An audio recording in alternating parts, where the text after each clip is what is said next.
You are listening to And Press Play, written and recorded by James West. Hello and welcome back to And Press Play. This week I'm reviewing Solo by Sandy Denny, taken from her 1974 album Like an Old Fashioned Waltz. This is the opening song on the album, and indeed probably the only song on the album that gets unanimous praise from critics.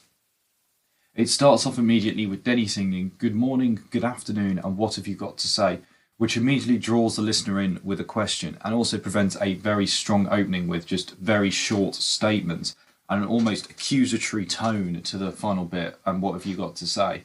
The song opens with Denny's voice accompanied by some piano and stays that way for most of the song. However, the chorus is much more majestic. Denny's voice stands out over layers of lush piano and backing vocals, giving an almost storyteller-like vibe to the song. The lyrics are strange and wacky, but predominantly the vibe of the song is about living life for yourself, as the narrator travels all over the world by choice and turns down who she wants, even the gent who wouldn't stand a chance with all his oil wells, showing that money isn't everything to her, and despite his riches, she has no time for him.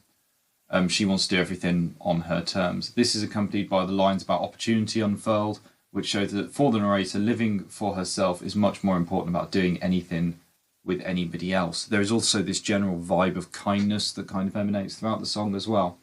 One thing I love about the lyrics in this song is how the narrator's exploration becomes more and more outlandish. It starts with travelling all over the world and turning people down, but then becomes more wild with living on a mansion on the other side of the moon and keeping a unicorn, and the slight in-joke, I believe, of "I always sing out of tune", which is quite ironic as she's a singer.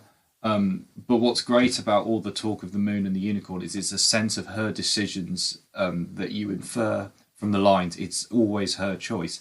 The instrumentation on the song also becomes more lavish as the song becomes more fairy tale-like. The guitar solo is placed in the song's interlude just before the talk of the moon. To conclude, I believe this is a truly unique song written by arguably Britain's greatest folk singer. It scores a strong 4.8 out of 5 due to its wild and whimsical nature and its gentle and layered instrumentation. Hope you enjoyed this episode, and I'll see you next time.